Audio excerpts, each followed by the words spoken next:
Good afternoon, everyone, and welcome. This is Lori Bumbaco. I'm an oncology dietitian, and I work at Cancer Wellness Center.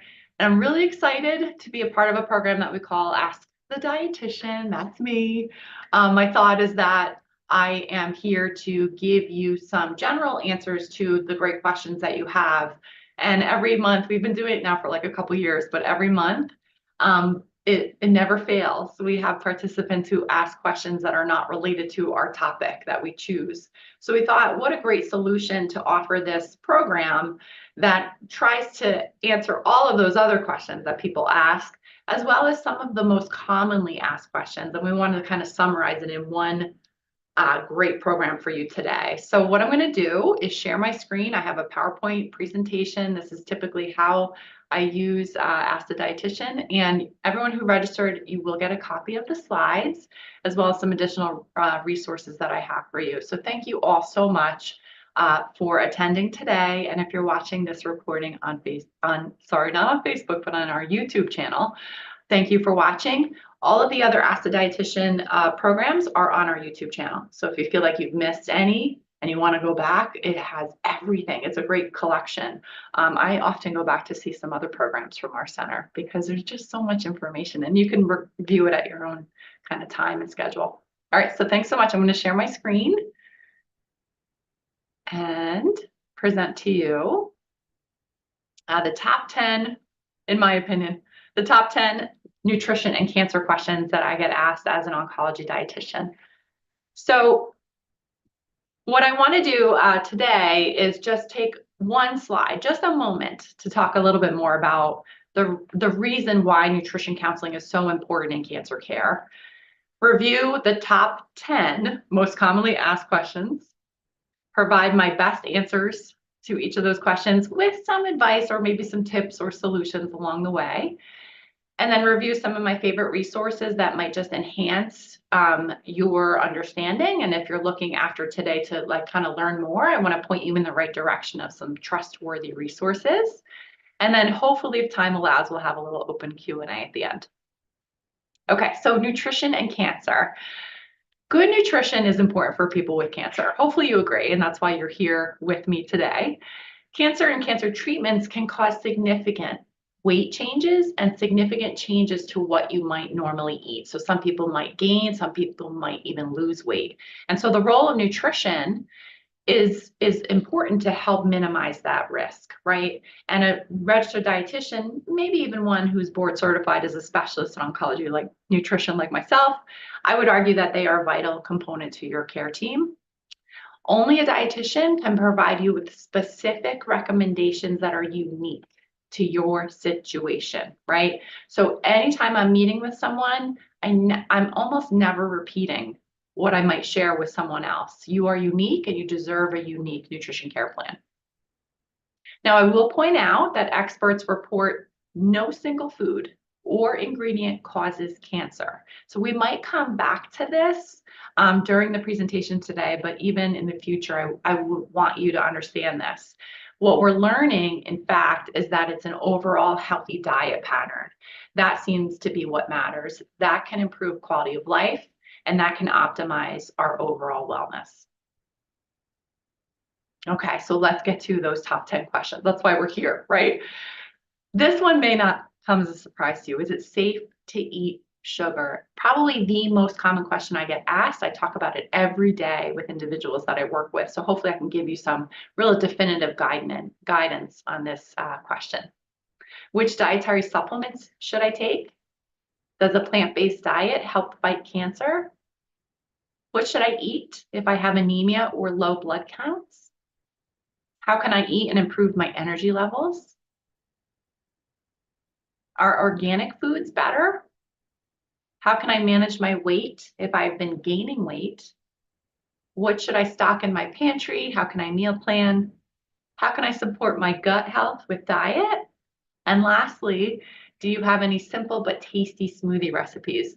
I am ambitious today. I'm going to try to answer all of these great questions in the time that I have allowed. So let's get right to it. Is it safe to eat sugar? Great question. This is an involved answer, so I want you to stay with me on this one, okay? It's going to be the most involved answer out of all of the questions I've listed. So is it safe to eat sugar? What a great question. What I want to point out is that every single carbohydrate that we eat, whether it be carbohydrates that come from fruit or some of our carbohydrates that come from really great whole grains, or the carbohydrates that are more simple and come from things like cookies or candy or other treats, all of those foods, no matter where they started, when we eat and digest and metabolize them, they get converted into sugar or glucose, and that's the simplest form of a carbohydrate. And our bodies just love glucose. It's a very efficient fuel, and so it's very happy when it receives these carbohydrates, all of them. All of the carbohydrates that we eat from carbs offer our body fuel. However, there's a distinction. We know that quality carbohydrates benefit our health, while added sugars do not. So which ones are quality carbohydrates? I think you might know the answer to this one. So the ones that offer nutrients as well as carbohydrates, right? So whole grains, fruit, starchy vegetables, milk and yogurt. I also see on that list a good source of fiber for the majority of those choices. And that sometimes is the distinguishing characteristic of a quality carbohydrate. Now, which ones are the carbs from added sugars? Sugars that are added to foods such as sugary beverages, granola bars, candies, even protein bars, but baked goods, sweet yogurt, frozen dairy desserts, et cetera, et cetera. The list goes on and on. There's a lot of foods that have sugars that are added to them. So I want to show you a label to compare the two as well. And these are similar foods. However, what you'll notice on the nutrition facts panel is that the one on the left has 0 grams of added sugar, whereas the one on the right has 10 grams. So a little bit of a distinction here, right? This choice on the right for a similar serving size has over 2 teaspoons of added sugar, whereas the one on the left has none. So maybe we want to take the one on the left and add maybe a teaspoon of added sugar. We're going to automatically be adding less, and that's going to improve the overall quality of the choice. Okay. Now, if you're concerned about numbers and you don't like looking at this confusing label, I don't blame you, but there's a really simple tool you can look at as well. Look at the ingredients. So forget all this other stuff on the package. And if you notice on this particular product, cane sugar is listed as the second ingredient, and then there's sugar in some of the other ingredients as well. But we can guarantee that this particular product for the label on the right has some added sugars. The label on the left would not indicate any ingredients that have sugar in it. So that's how we can learn which choices have our added sugars. So is it safe? Let's get back to this question. So what we know about cancer cells is that they like to use carbohydrates for energy, and they're very active metabolically. So they use a lot of them. They like a lot of carbohydrates. Our non-cancerous cells also rely on carbohydrates as our #1 top source of energy, and it allows us to function at our best, both mind and body. But if we stop eating all forms of carbohydrates, our healthy cells then lose their preferred healthy source of fuel.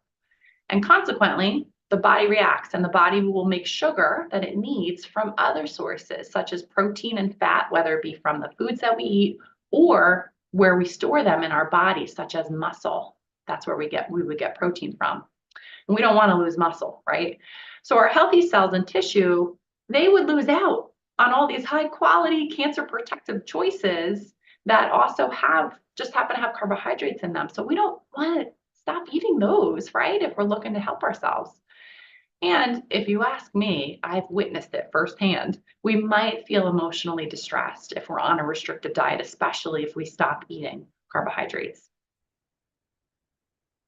Research has found that there is no evidence that a low carb or no sugar diet has either prevented cancer or helps us to cure it.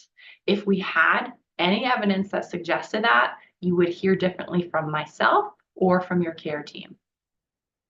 Cancer cells have what we call a metabolic flexibility because they do everything they can in order to survive, and they're going to prevent us from trying to starve it, right?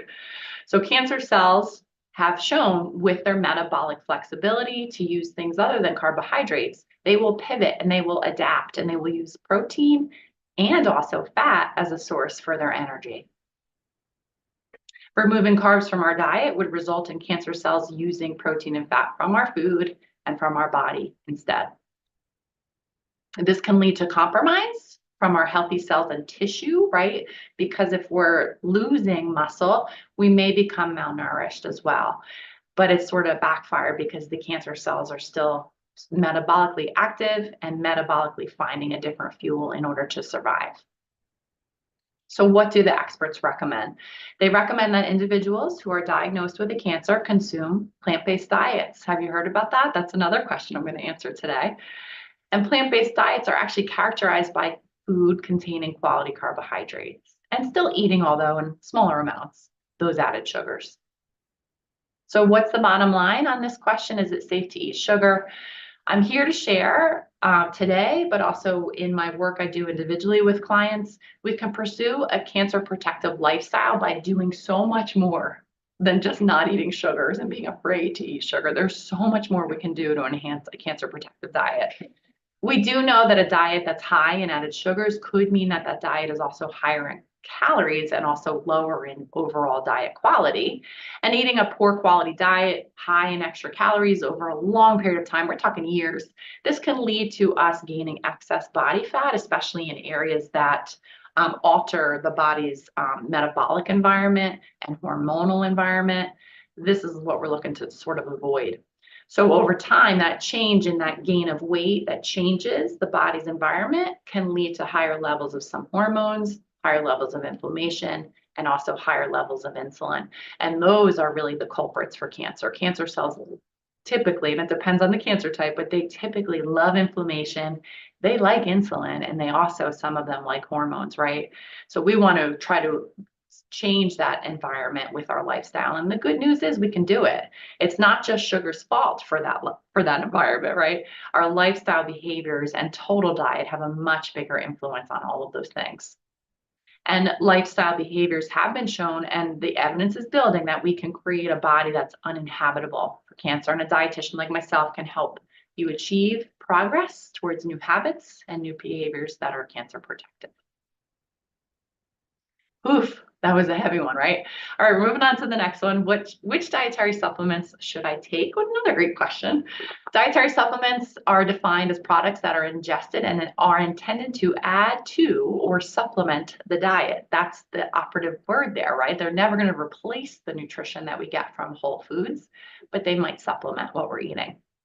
They can come in a variety of forms, whether it be tablets, capsules, soft gels, gel caps, liquids, gummies, powders, and bars. I mean, the options on the shelves are like endless, right? There's thousands and thousands of products to choose from.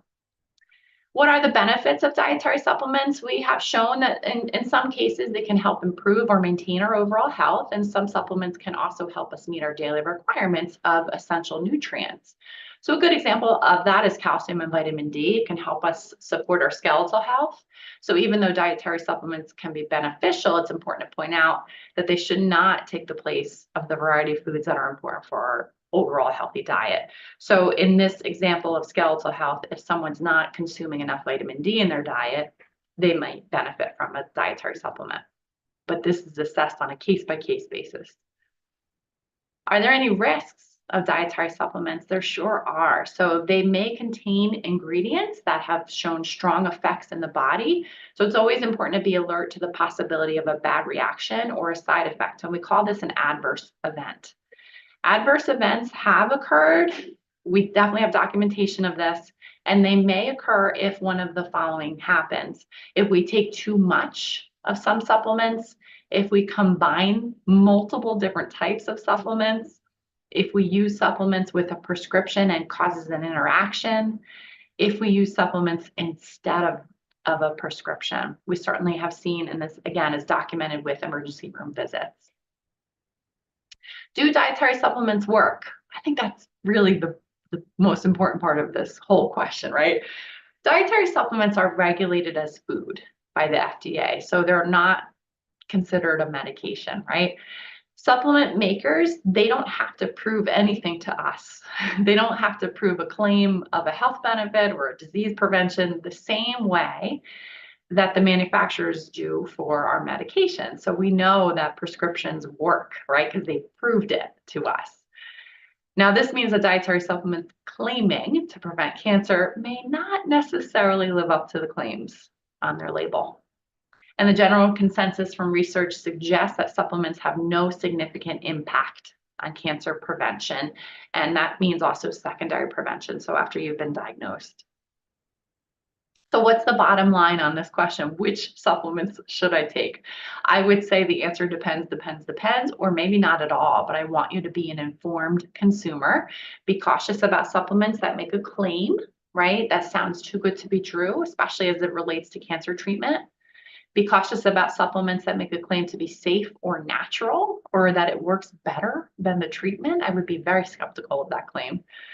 Be savvy and use trustworthy resources. I'm going to share my favorite one with you. And then, of course, discuss any desire to use or current use of dietary supplements with your healthcare team. It's very important that we know. Next question. Does a plant-based diet help fight cancer? This is one of my favorite ones. So a plant-based diet, I want to define this importantly because it depends who you ask, right? There's a lot of different definitions of a plant-based diet. My definition is in line with what the experts are suggesting a plant-based diet should be, and that it contains mostly plant foods. It can also include dairy, eggs, fish, poultry, and moderate amounts of meat. This can be achieved on many different types of dietary regimens. So something like an omnivore, which means basically someone's eating anything, a vegetarian diet, or even a vegan diet, right? Those are all examples of plant-based diet. I would also say a Mediterranean diet. I should have probably included that one. That's a great example of a plant-based diet. The goal is to fill 2/3 of our plate. Some decide 3/4, but 2/3 seems to be a good rule of thumb. We fill our plate with plant foods, so including vegetables, fruits, legumes, meaning beans and lentils, and seeds and nuts, but then also 2 whole grains. And if we could do this at most of our meals, then we're really pursuing a plant-based diet. Now, what about the third of that plate? The other third would be for our protein source. So whether it be from an animal choice or even a plant protein, and that's where a dietitian can help you decide which is best. Now, I just want to share a comment or two about vegan diets. We would define a vegan diet as having 0 animal products, right? But it is important to acknowledge that just because someone does that, it doesn't automatically make it a great choice. It could be high in a lot of these ultra processed foods where there's not a lot of nutrients, right? Not a lot of those minimally processed choices that we would otherwise consume on a plant-based diet. Vegan diets can be low in certain nutrients, for example, calcium, iron, especially B12, and sometimes protein. And so what I would suggest for anyone pursuing a vegan diet is to consider consulting with a registered dietitian just to make sure you are consuming really the highest quality and not deficient in any of these nutrients that you see on the slide. I think it's important to think about what you replace your animal foods with. And if that replacement is not necessarily nutritionally superior, there might be other choices to consider. Now, some people choose to do vegan diets for lots of different reasons and maybe not necessarily just for the nutrition. So I think that's wonderful and I would support that. I think that if you're curious to know more about the nutritional quality of a vegan diet, I certainly would encourage working with a dietitian. So what's the bottom line on a plant-based diet? Experts do advise that anyone that's diagnosed with a cancer consume a plant-based diet. And this basically means a lot of whole plant foods most of the time, right? We know that those foods have high quantities of cancer protective compounds and nutrients that we can't find in any other choice. So why not eat a lot of those, right? As much as we can. As it turns out, plant-based diets are also a great way to help us manage our weight. They certainly support our immune function and reduce excess inflammation. And it can be accomplished without necessarily having to be vegan or even vegetarian, but just eating mostly plant foods. And I think that's really refreshing for a lot of the people I work with. Next question, what should I eat in order to bring up my blood counts? So I get asked this a lot in clinic. What foods bring up my blood counts? So sometimes cancer or the treatment used can cause low white blood cell counts, and we call this leukopenia, or low red blood cell counts and low hemoglobin, which is anemia. And both of these conditions are diagnosed using a common blood test, typically the complete blood count. And your treatment team will discuss different treatment options with you. For a low white blood cell count, unfortunately, we do not know of any specific foods or specific diet changes that have been proven to increase the production of white blood cells. I wish I had a better answer for that. But really the job for myself and a dietitian in this instance is to educate on food safety for this particular person who might be immunocompromised. It's very important to practice good hygiene, hand washing, and food safety practices for that instance. For low red blood cell counts or low hemoglobin, your care team will determine if the cause is related to low levels of a nutrient such as iron, folate, or vitamin B12 in your blood. I will say for the overwhelming majority of individuals that I work with on clinic who are on treatment, their low red blood cell counts or low hemoglobin is not related to a nutritional anemia. It's not. So I would say don't assume that necessarily that any of these nutrients are helpful. I would always recommend for an individual to discuss this with their healthcare team. Do I need these extra iron, folate, or B12? Is that going to help my condition?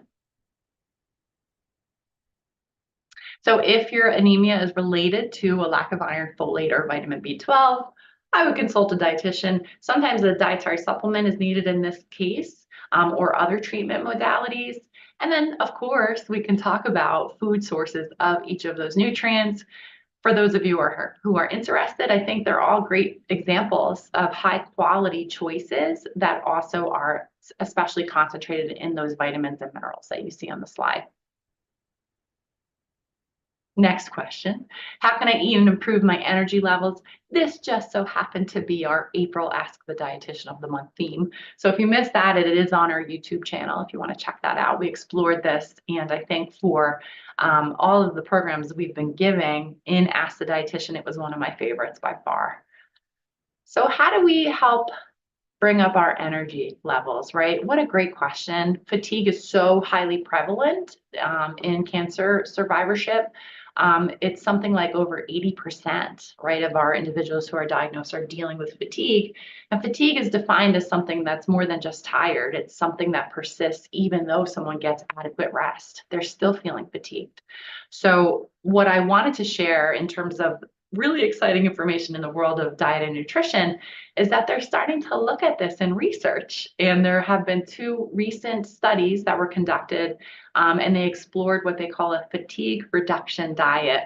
In one of the studies, it was for breast cancer survivors, and the other study, it was in diffuse large B-cell lymphoma survivors. And it was really impressive what they learned in these studies that explored the fatigue reduction diet. So what does this diet look like?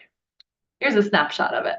And so hopefully what you'll notice, first of all, the tomatoes are kind of a giveaway. Lots of beautiful color. It's sort of plant-based, right? It's lots of whole grains, at least half of the grains we eat coming from whole sources, lots of vegetables, 5 a day, 2 servings of fruit, but then also we're layering in some fatty fish, nuts or seeds or oils from those choices. And this is sort of like a snapshot of what to eat in a day. So what is it about those foods?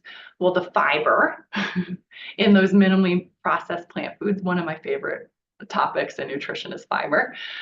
There's also omega-3 fats. So if you saw the fish and then the nuts and seeds, that's where we find omega-3 fats in salmon, mackerel, herring, sardines, anchovies, chia seeds. Flax seeds are especially high in omega-3s, but then also walnuts and hemp seeds. So servings of these every day. And then antioxidants from some of our fruits and vegetables, from vitamin C, carotenoids, and vitamin E. So we see in abundant, colorful fruits and vegetables. So think of eating the rainbow. But then also too in our citrus fruits, we know that's probably one of our best sources of vitamin C. And then our seed oils. So vitamin E is really high in a lot of our seed oils. And these foods are helpful to reduce fatigue because they're probably lowering inflammation. So if you're looking for an anti-inflammatory diet, this slide here is sort of going to put you in that direction. Okay, so if that's something you're thinking about, pay special note to this. But it is important to mention the lifestyle modification, right? So if we're looking to reduce fatigue, we also want to incorporate good sleep habits, movement in any and all forms, but also to that fatigue reduction diet, and then to mind and body practices, right? So things like qigong, tai chi, yoga, meditation, guided imagery, acupuncture, hypnosis.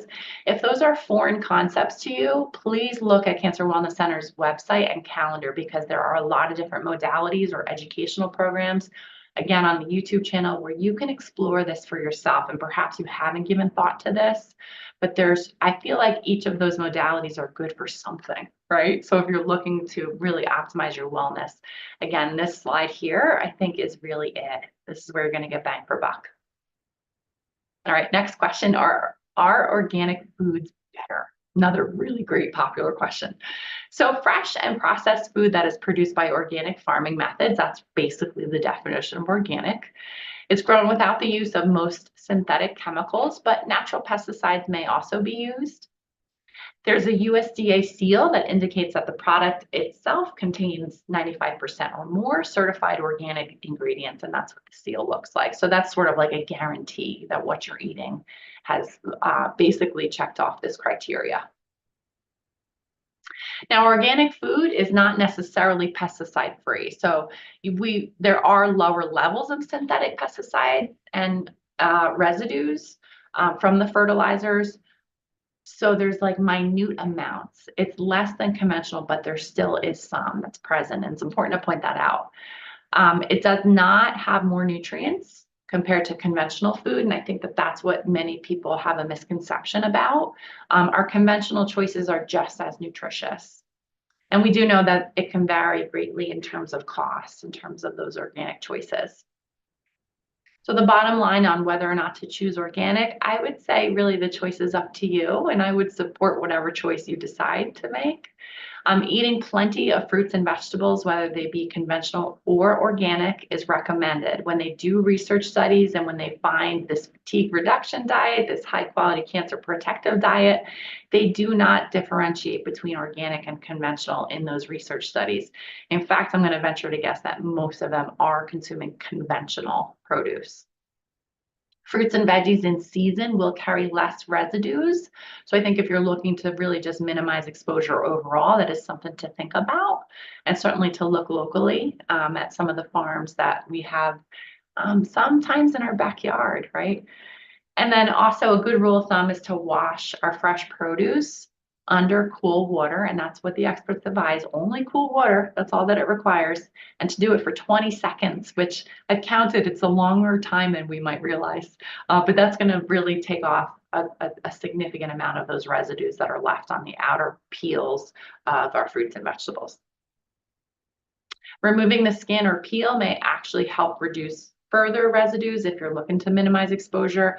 Otherwise, I would use a good produce scrub brush, because that mechanical action of scrubbing helps to kind of really loosen up any of those extra residues. And then down the sink drain it goes, right? Not into our body. Next question, how can I manage my weight if I've been gaining weight? I think this is such a great question, and very often what I explore with individuals at Cancer Wellness Center. So weight management, here's what we understand about weight management. So whether we're looking to start losing weight, and then once we do, we have to maintain it, here's what it requires. And it's funny how it seems to be there's themes to all of this, right? So we want good sleep, optimal sleep, great sleep habits, cope with our stress as much as we can. I don't think we can reduce it, but we can manage it, right, by coping with it better, using physical activity and movement, and then also too, my specialty, how to eat in a way that is really helpful.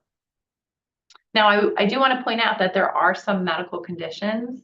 There certainly are some prescriptions, or there may be environmental factors that are not within our control, right? So some things are, and we want to do our best at managing them. Some things are not. So the things that are not within our control, I think it's important to acknowledge them and to understand the impact that they may have on our weight. And then maybe to think about how we might explore if anything else is needed in terms of this approach to managing our weight and have that discussion with our care team. So the healthy eating component of weight management. I love steps, right? Because if we follow some steps, then chances are we might be successful in the end. So step one is to make a commitment, right? And hopefully a verbal commitment. Say it out loud, whether it be to your loved ones, a good friend, a colleague, someone you can confide in. Make a commitment. When you say it out loud, you're more likely to follow through with it. It means you really mean it, right? I would say too, an important step is to take stock of where you are. So keep a food and activity log so it could give you an understanding of where you're at right now and where you'd like to be. You know, that may seem like a mountain to climb. So we want to focus then on small steps, right, to get up that mountain. We can track sleep, we can track our emotional feelings and determine if that's influencing us. I know that certainly does for me, for my eating habits. And if I'm going to move more, I want to know if a good night's sleep matters for that, or how I'm feeling emotionally, and if that can interrupt my greatest of intentions, right? And then what that does is if we're tracking this, we can identify what some of our challenges are, right? And work with them. And this is where you take a general overall plan, but personalize it. And again, this is where a dietitian can help you kind of discover what might matter most for you as an individual. The third step is to set specific, realistic, and especially forgiving goals, right? It's almost like we're going to plan to make a mistake. Because it's going to happen. And if it happens, then we just rebound, right? We just get right back up and keep going forward. Step 4 is to identify resources and support.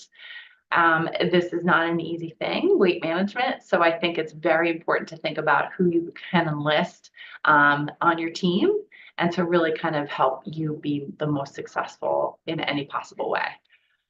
And then lastly, continually monitor your progress. I think sometimes if we're looking to change a behavior or change a habit, we really have to stick with it over a long period of time. It's not just 21 days, it takes much longer. So we want to make sure we're moving in that direction of progress, right? And we're not expecting perfection.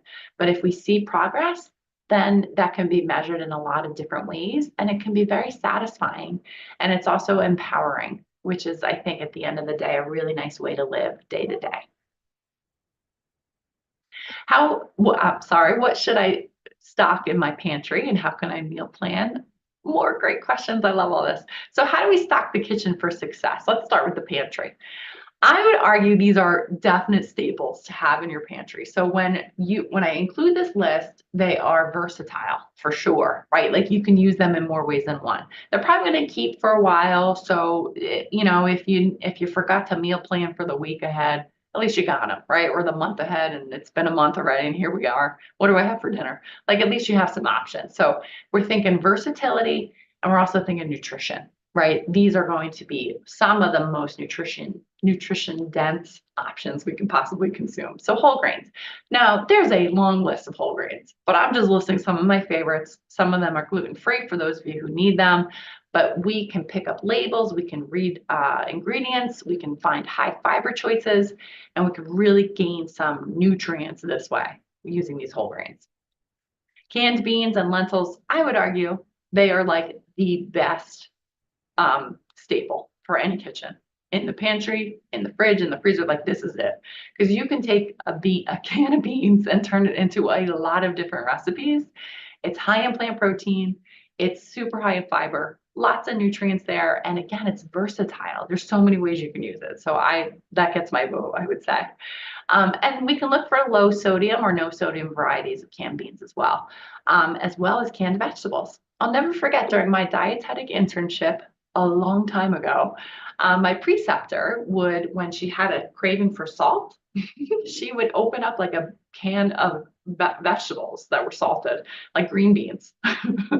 And that would be her little salty fix. And I thought it was very interesting. But if you think about it, it has an interesting nutrient profile, right? There's some salt, but then it's a vegetable. So I thought it stuck with me, obviously, through all these years. Nuts and seeds, super versatile, super way to add in just a small amount, a lot of nutrients as well. And then the butter and the versions of them. So whether it be something like almond butter or tahini from our sesame seed, really another great versatile staple. And then canned seafood, super budget friendly, right? And a lot of times people ask me to name names, so I thought I would do it here with Wild Planet and Safe Catch. Those are two really, I would say, reputable canned seafood product lines.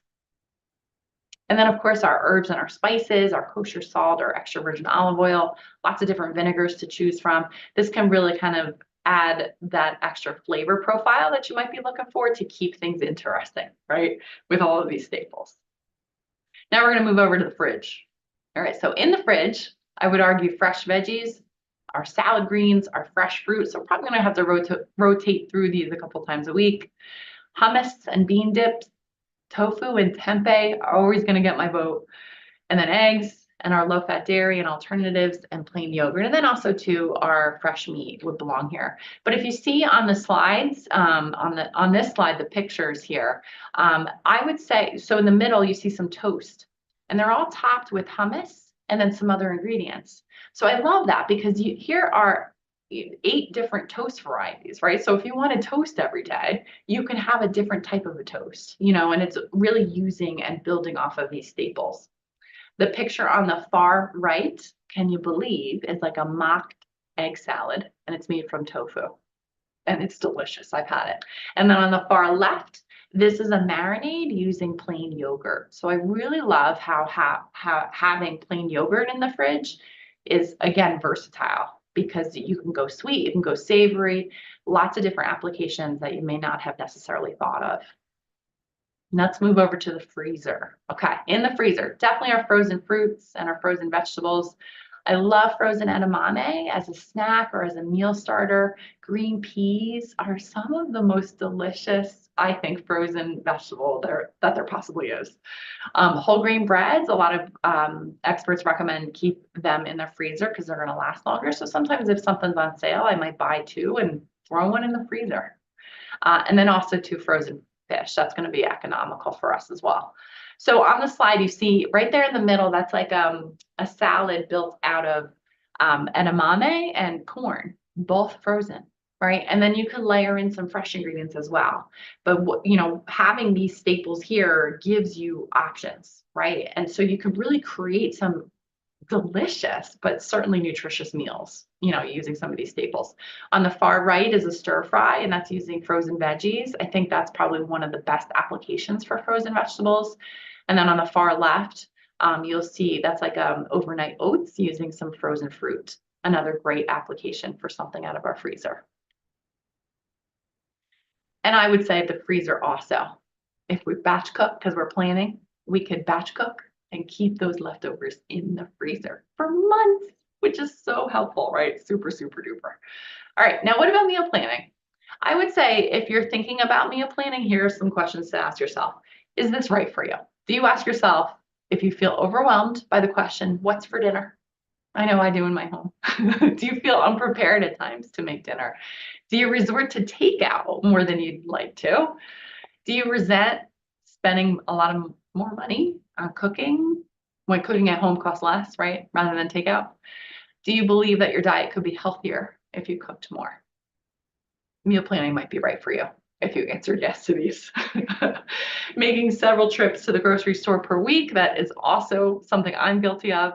Meal planning can definitely address each of these, right? So if that's something you're struggling with or worried about, meal planning certainly makes sense. So how do we meal plan? So I would suggest to designate a planning time. And this is just a suggestion, 20 or 30 minutes on a Sunday. What is coming up next week that we have to plan around? And what do I think would make sense for me and my family, right? So it's really helpful to do that at least once a week. You can take inventory of what you have when you're doing this, right? So if you have spinach and maybe you have some cherry tomatoes and mushrooms, plus you got some brown rice because it's a pantry staple, you're going to put on your grocery list a protein because you can make a stir fry, right? And boom, you're really, I think, maximizing what you have on hand and really thinking about how to optimize the nutrition, but also save time and save energy by doing this type of a plan. I would like to point out that the act of meal planning is more important than the level of skill in our meals, right? So the process, just starting, right? Just starting of, okay, what do we have this week? And just thinking about some meals. Maybe it's only one meal that you can plan, right? And you're going to shop for. You can build off of that, right? I think that many people feel overwhelmed or feel a desire to like literally just write out every recipe, think about every ingredient. That can be overwhelming for some, right? So if you're just starting out, I would take it slow, right? And be realistic about that and think about how could you just do better than where you're at. Next question. How can I support my gut health with diet? Really great question. Symptoms of poor gut health might include gas, bloating, or bowel irregularity. It's important to have any of these symptoms, of course, evaluated medically.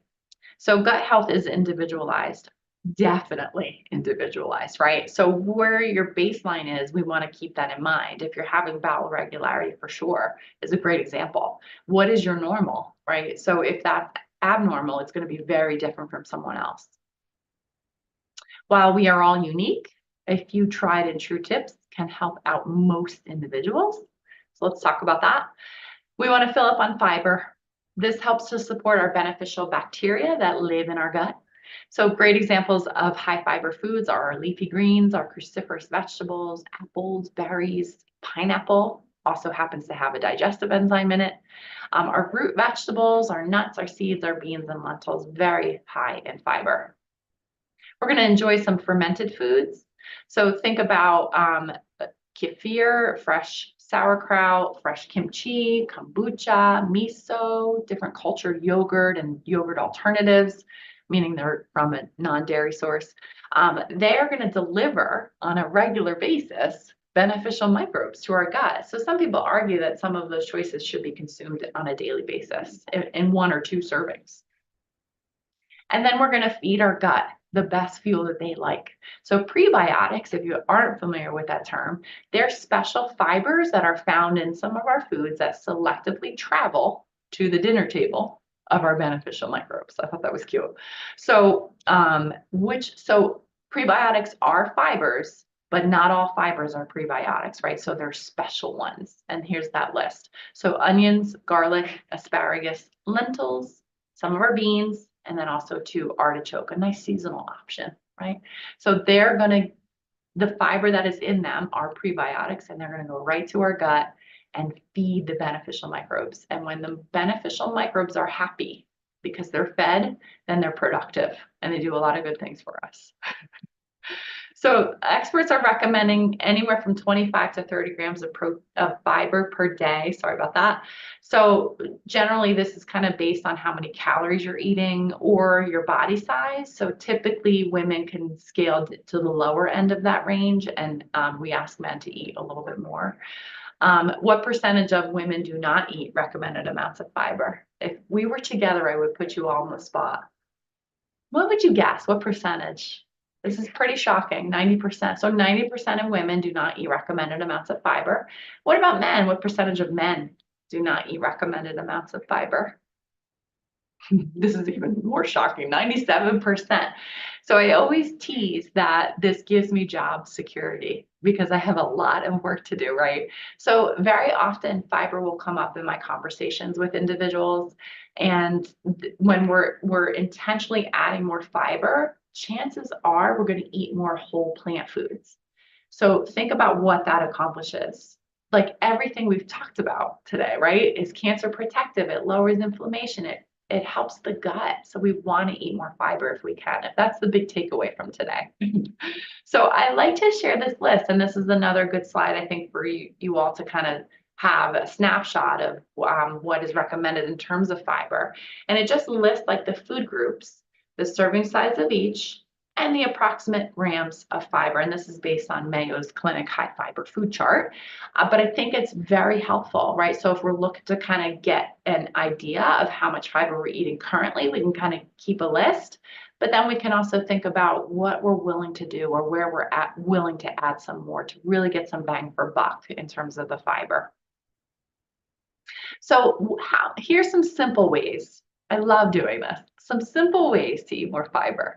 We could enjoy some oatmeal on a regular basis, maybe even just a few times a week. Or we can look at our breakfast cereal. If that's something we're already eating, we can check the labels and we're going to look for more than 5 grams of fiber. That means it's a good source of fiber. Better than good. It's a great source of fiber, technically. If we're having a breakfast cereal that's a little less than 5 grams of fiber, we can add some fiber to it. We could add bran, we could add flaxseed, we could add dried fruit. Right away, we're going to add more fiber by doing that. We can look to have 2 servings of veggies per meal. That's going to help satisfy that cancer protective plate and also the fatigue reduction diet. There's a lot of veggies, right? So 2 servings. And we're not asking for a lot. A serving is like half a cup of chopped vegetables, as you saw on the last slide, right? It's really not a lot. Try whole wheat pasta, brown or forbidden rice, which I'm going to use in a program coming up in the center. Forbidden rice is this beautiful, deep, dark, like it's almost like a purple color. The liquid you cook it in, it pours off is purple. It's gorgeous. But those are all cancer fighters, anthocyanins specifically. And so it's a whole grain. We're getting the fiber. We're getting something delicious and really satisfying and hearty.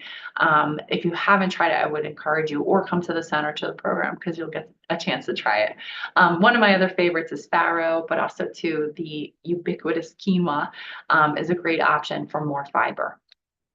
Incorporate more beans and lentils into recipes or meals. There's a great trick of replacing some of your ground meat with beans, such as like a bean burger that's like half ground beef or half ground turkey with some beans, right? Or meatloaf.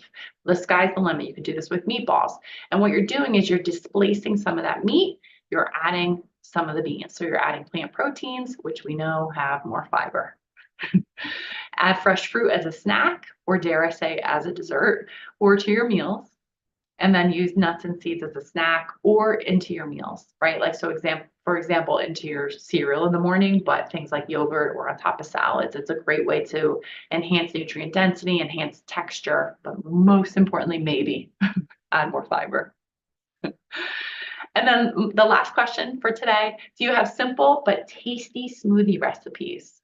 Oh, do I? This is where dietitians can help, I think, the most.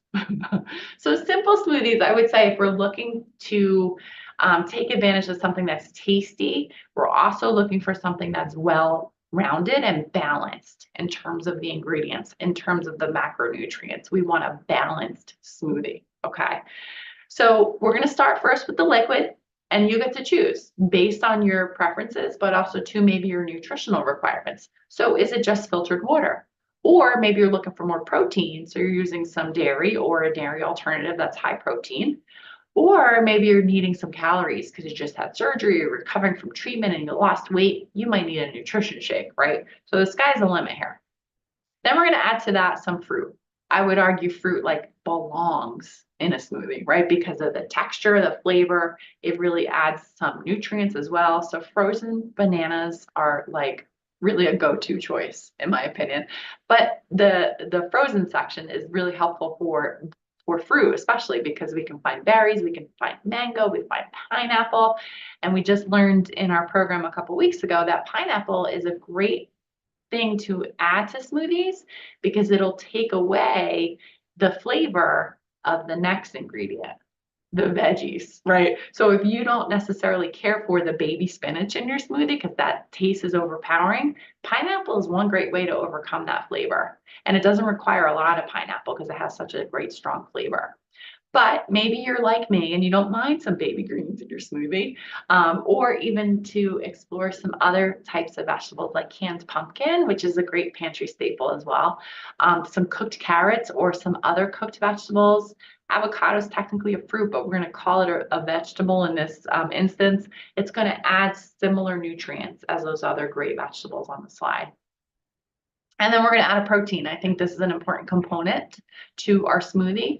So whether it be a Greek yogurt or an alternative, that's also supplies a decent amount of protein. Our nuts and seed butters, our silken tofu. Don't knock until you try it. It's actually quite delicious. It's going to add a great amount of protein to really balance out that smoothie. And then we can add bonus ingredients. And again, this is a way for us to be creative, but also to, if we're thinking, nutritionally, what do I need? Do I need some ginger to soothe my stomach? Do I want some turmeric because I'm looking for the anti-inflammatory effect? Do I like cinnamon because that's going to help lower my blood sugars? The sky's the limit here with all of these other bonus ingredients. Here's an example of one if you're looking for a takeaway. So you get this from me today. And this is just like tried and true. And it's a very simple, straightforward green smoothie. What you'll notice is there's a good amount of baby spinach, some delicious peanut butter for a little protein, but the soy milk will also give protein. That banana is going to be a great way to kind of enhance flavor. And then maybe top that with some chia seeds for some extra omega-3 fats, and then even some extra protein and fiber. You're super simple. You're just going to blend that together. Now, if you don't want to use soy milk, there definitely are alternatives you can try. And it's really up to you. So what I wanted to share some resources. So the CDC has a really great website on weight management. So if you click directly on that link, it'll bring you over to it, and it's very comprehensive. I think if anyone is considering how do I best manage my weight, I think that's a great place to start. But if you're looking for more, I would love to let you know about Food and Fitness for Wellness. So that's one of our programs that we run at the center. We run it twice a year, and we will be running our next group at the middle to the end of the summer. So just be on the lookout again on our website for us to be recruiting for that group. It's really intended for survivors who have finished their definitive treatment and have finished it within the last 5 years. And you join our group, and it's a comprehensive, informative 20-ish weeks that you spend with us. And we take you really through everything you might need to know about managing your weight, but also, I think more importantly, changing your behaviors in a mindful and compassionate way. Meal planning, I like this myplate.gov website. Tons of resources if you're looking for anything interesting there. And then for more common questions, maybe there was one that we didn't get to today that you had, please submit that to us so I can answer that in a future program. But the American Institute for Cancer Research has a nice, concise section on their website all about the common questions that individuals have after they've been diagnosed with cancer. And with that, I want to say thank you. And I'm going to end my share here. I see we have about 5 minutes. Hi, Lori. Thank you. I'm going to go ahead and stop the recording, and then we have about 5 minutes for questions. So thank you, everyone, for joining or watching our